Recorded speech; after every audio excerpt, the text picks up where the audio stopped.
He turned 40 on an ordinary day. There was no celebration, no phone calls that lingered, no feeling of crossing an important line. The day arrived quietly, almost politely, as if it didn't want to disturb him. He sat alone that morning, holding a cup of coffee that had already gone cold. Outside, the city moved as it always did. Cars passed. People hurried somewhere. Life continued, without noticing that he had just turned 40. And in that silence, something unsettled him. His life wasn't falling apart. Nothing was broken, nothing was urgent. But it wasn't moving either. It felt paused, like a screen frozen on a familiar scene. He had done everything he was supposed to do.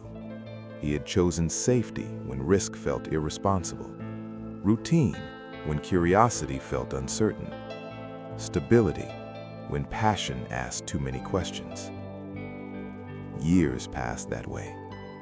There were no disasters, no dramatic failures, just time quietly slipping through his hands. That night, unable to sleep, he opened a drawer he hadn't touched in years. Inside were old papers, forgotten notebooks, remnants of earlier versions of himself, plans that once felt important, ideas that once felt alive. Tucked between them was a small folded note. He didn't remember writing it, but he recognized the handwriting immediately. It was his. The sentence was simple. By 40, I will be brave. He stared at the words for a long time. There was no rush of shame, no self-anger, no urge to explain or justify, only clarity. For the first time, he allowed himself to say the truth, quietly, honestly. He hadn't failed at life. He had postponed it.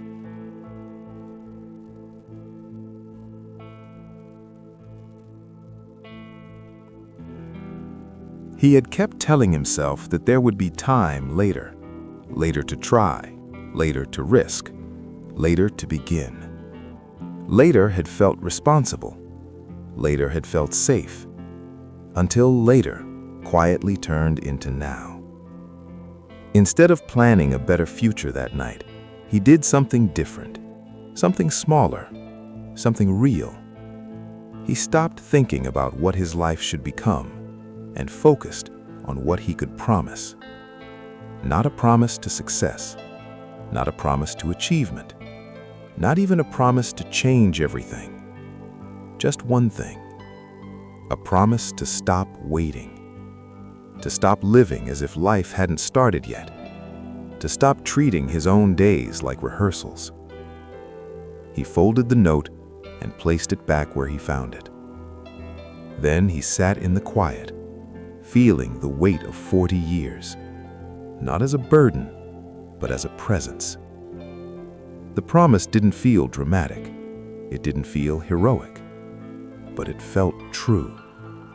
And for the first time in a long while, that felt like enough. The next day looked the same on the outside. The alarm rang at the usual time. The streets followed their familiar rhythm.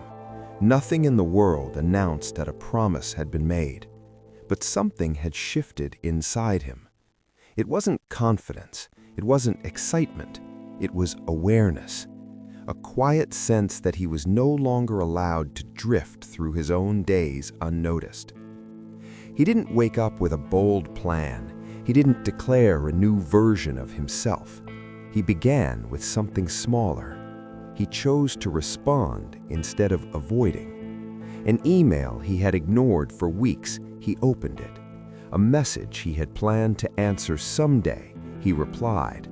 A thought that usually ended with maybe later, he followed it for a few minutes longer.